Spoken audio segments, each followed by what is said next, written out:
Viewers, welcome back to good treat channel. ನಾನಿವತ್ತು beans gravy recipe ಮಾಡ್ತಾಯಿದ್ದೀನಿ. ತುಂಬಾ simple ಆಗಿ ಮಾಡೋದಕ್ಕೂ ಈಸಿ. ಇಲ್ಲಿ ನಾನಲ್ಲಿ ದೊಡ್ಡ ಸೈಜ್ ಆನಿಯನ್ನ ಒಂದು ಅರ್ಧ ಹಾಕ್ಕೋತಾ ಇದ್ದೀನಿ. ಹಾಗೆ ಸ್ವಲ್ಪ ಪುದೀನ, ಒಂದು ಬೆಳ್ಳುಳ್ಳಿ, ಒಂದು 3-4 ಎಸಳು ಬೆಳ್ಳುಳ್ಳಿ, ಒಂದು ಸ್ವಲ್ಪ ಶುಂಠಿ. ಈರುಳ್ಳಿ ಬೇಕಾದರೆ ನೀವು ಸಣ್ಣ ಈರುಳ್ಳಿ ಆದರೆ ಫುಲ್ ಒಂದು ಹಾಕ್ಕೊಳ್ಳಿ. ಸೊ ಇದನ್ನ ಚೆನ್ನಾಗಿ ಗ್ರೈಂಡ್ ಮಾಡ್ಕೋಬೇಕು. ಸ್ವಲ್ಪ ನೀರು ಹಾಕಿಬಿಟ್ಟು ಗ್ರೈಂಡ್ ಮಾಡ್ಕೊಳ್ಳಿ. ಹಾಗೆ ಬೀನ್ಸ್ನೂ ನಾನು ಕಟ್ ಮಾಡಿಕೊಂಡು ಚೆನ್ನಾಗಿ ವಾಶ್ ಮಾಡಿ ಇಟ್ಕೊಂಡಿದ್ದೀನಿ. ಸೊ ಈ ರೆಸಿಪಿ ಅನ್ನ, ಚಪಾತಿಗೆ, ಸೈಡ್ ಡಿಶ್ಗೆ ತುಂಬಾ ಚೆನ್ನಾಗಿರುತ್ತೆ. So simple recipe. ಹಾಗೆ ಒಂದು ಪ್ಯಾನಿಗೆ ಎಣ್ಣೆ ಹಾಕ್ಬಿಟ್ಟು ಅದು ಕಾದ ನಂತರ ಸ್ವಲ್ಪ ಜೀರಿಗೆನೂ ಹಾಕೋತಿದ್ದೀನಿ. ಹಾಗೆ ಗ್ರೈಂಡ್ ಮಾಡಿ ಇಟ್ಕೊಂಡಿರುವಂತಹ ಮಸಾಲನೂ ಕೂಡ ಹಾಕ್ತಾಯಿದ್ದೀನಿ. ಸೊ ಇದು ಚೆನ್ನಾಗಿ ಫ್ರೈ ಮಾಡ್ಕೋಬೇಕು. ಇದ್ರ ಹಸಿ ವಾಸನೆ ಎಲ್ಲ ಚೆನ್ನಾಗಿ ಹೋಗಬೇಕು. ಆಗ ಗ್ರೇವಿ ಕೂಡ ಟೇಸ್ಟ್ ತುಂಬಾ ಚೆನ್ನಾಗಿರುತ್ತೆ ಆ್ಯಂಡ್ ತುಂಬ ಸಿಂಪಲ್. ಯಾರು ಬೇಕಾದರೂ ಮಾಡ್ಕೋಬೋದು. ಅನ್ನ, ಚಪಾತಿ ಇಲ್ಲ ದೋಸೆಗೂ ಸೈಡ್ ಡಿಶ್ ತುಂಬ ಚೆನ್ನಾಗಿರುತ್ತೆ. ಸೊ ಇದು ಚೆನ್ನಾಗಿ ಫ್ರೈ ಆಗಿದೆ. ಈಗ ನಾನು ಸ್ವಲ್ಪ ಅರಿಶಿಣ ಪುಡಿ ಹಾಕ್ತಾಯಿದ್ದೀನಿ. ಒಂದು ಅರ್ಧ ಟೀ ಸ್ಪೂನ್ ಅರಿಶಿಣ ಪುಡಿ, ಹಾಗೆ 1 ಟೀ ಸ್ಪೂನ್ ಗರಂ ಮಸಾಲ ಹಾಕ್ತಾಯಿದ್ದೀನಿ. ಹಾಗೆ 1 ಟೇಬಲ್ ಸ್ಪೂನ್ ಕೊರಿಯಂಡರ್ ಪೌಡ್ರ್ ಹಾಕ್ತಾಯಿದ್ದೀನಿ. ಹಾಗೆ ಒಂದು 1 table spoon Kashmiri chilli powder ಹಾಕ್ತಾಯಿದ್ದೀನಿ. ಸೊ ಸ್ವಲ್ಪ ಉಪ್ಪು ರುಚಿಗೆ ಹಾಕ್ತಾಯಿದ್ದೀನಿ. ಮತ್ತೆ ಬೇಕಾದರೆ ಹಾಕ್ಕೋಬೋದು. ಚೆನ್ನಾಗಿ ಇದನ್ನ ಫ್ರೈ ಮಾಡ್ಕೋಬೇಕಾಗುತ್ತೆ ಮಿಕ್ಸ್ ಮಾಡಿಕೊಂಡು. ಆ್ಯಂಡ್ ನೀವು ನೋಡ್ತೀರ ಕಲರ್ ಕೂಡ ಚೇಂಜ್ ಆಗ್ತಾಯಿದೆ.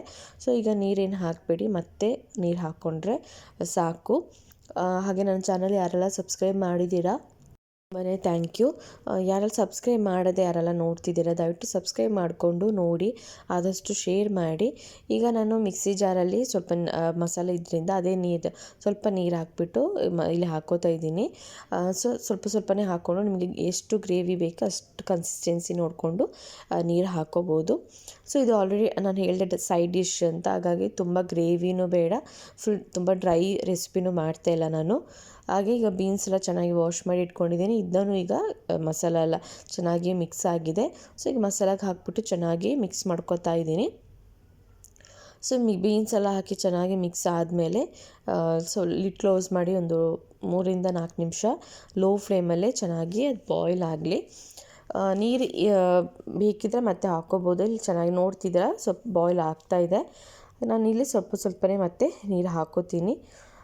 ರೆಸಿಪಿ ಇಷ್ಟ ಆದರೆ ಲೈಕ್ ಮಾಡಿ, ಹಾಗೆ ನಿಮ್ಮ ಫ್ರೆಂಡ್ಸ್ ಫ್ಯಾಮಿಲಿ ಒಟ್ಟಿಗೆ ಶೇರ್ ಮಾಡ್ಕೊಳ್ಳಿ. ಸೊ ನಾನಿಲ್ಲಿ 1 ಕಪ್ಪು ಪುನಃ 1 ಕಪ್ ಸಣ್ಣ ಕಪ್ಪಲ್ಲಿ ನೀರು ಹಾಕೋತಾ ಇದ್ದೀನಿ. ನೀರು ಹಾಕಿ ಆದಮೇಲೆ ಚೆನ್ನಾಗಿ ಈಗ ಬಾಯ್ಲ್ ಆಗಬೇಕು. ಬೀನ್ಸ್ ಎಲ್ಲ ಮಸಾಲೆ ಆಲ್ರೆಡಿ ಸ್ವಲ್ಪ ಬಾಯ್ಲ್ ಆಗಿದೆ, ಬಟ್ ಬೀನ್ಸ್ ಎಲ್ಲ ಈಗ ಇನ್ನೂ ಚೆನ್ನಾಗಿ ಬಾಯ್ಲ್ ಆಗಬೇಕು. ನೋಡ್ತೀವಿ ಫುಲ್ ಸ್ವಲ್ಪ ಡ್ರೈ ಆಗಿದೆ ಚೆನ್ನಾಗಿ ಬಾಯ್ಲ್ ಆಗಿ. ಈಗ ನಾನು ಕೊನೆಯಲ್ಲಿ ಫುಲ್ ಲೋ ಫ್ಲೇಮಲ್ಲಿ ಇಟ್ಕೊಂಡು ಮೊಸರು ಹಾಕ್ಕೋತಾ ಇದ್ದೀನಿ. ಸೊ ಮೊಸರು ಹಾಕೋದ್ರಿಂದ ಇನ್ನೂ ಟೇಸ್ಟ್ ಕೊಡುತ್ತೆ ರೆಸಿಪಿಗೆ. ಸೊ ಮೊಸರು ಹಾಕಿಬಿಟ್ಟು ಚೆನ್ನಾಗಿ ಮಿಕ್ಸ್ ಮಾಡ್ಕೊಳ್ಳಿ. ಈ ಮೊಸರು ಹಾಕಿ ಆದಮೇಲೆ ಬೇಕಿದ್ದರೆ ನಿಮಗೆ ನೀರು ಇನ್ನೂ ಗ್ರೇವಿ ಜಾಸ್ತಿ ಬೇಕು ಅಂತಾದರೆ ಹಾಕ್ಕೋಬೋದು ನೀರು. ನಾನು ಸ್ವಲ್ಪ ಹಾಕ್ಕೋತಿದ್ದೀನಿ. ಹಾಗೆ ನೀವು ಮೊಸರು ಹಾಕಿ ಆದಮೇಲೆ ಉಪ್ಪು ಖಾರ ಎಲ್ಲ ನೋಡ್ಕೋಬೋದು. ಖಾರ ಜಾಸ್ತಿ ಬೇಕು ಅಂದರೆ ಖಾರ ಹಾಕ್ಕೊಳ್ಳಿ, ಆ್ಯಂಡ್ ಉಪ್ಪು ನೋಡಿಕೊಂಡು ಹಾಕ್ಕೋಬೋದು. ಆ್ಯಂಡ್ ಲಾಸ್ಟಿಗೆ ನಾನು ಸ್ವಲ್ಪ ಚಿಲ್ಲಿ ಫ್ಲೇಕ್ಸ್ ಕೂಡ ಆ್ಯಡ್ ಮಾಡ್ತಾಯಿದ್ದೀನಿ. ಆ್ಯಂಡ್ ಆಲ್ಮೋಸ್ಟ್ ರೆಸಿಪಿ ರೆಡಿಯಾಗಿದೆ. ಸೊ ಇದನ್ನ ನಾನು ಚಪಾತಿ ಜೊತೆ ಸರ್ವ್ ಮಾಡ್ಕೋತಾ ಇದ್ದೀನಿ. ತುಂಬಾ ರುಚಿಯಾಗಿರುತ್ತೆ. ಟ್ರೈ ಮಾಡಿ. ಆ್ಯಂಡ್ ಈ ರೆಸಿಪಿ ನೀವು ಬೆಂಡೆಕಾಯಿ ಜೊತೆನೂ ಟ್ರೈ ಮಾಡ್ಬೋದು, ತುಂಬ ಚೆನ್ನಾಗಿರುತ್ತೆ. ಸೊ ಯಾರಿಗೆಲ್ಲ ನನ್ನ ಚಾನಲ್ ಇಷ್ಟ ಆಗಿದೆ ಲೈಕ್ ಮಾಡಿ, ಶೇರ್ ಮಾಡಿ, ಸಬ್ಸ್ಕ್ರೈಬ್ ಮಾಡಿ. Thank you for watching good treat channel.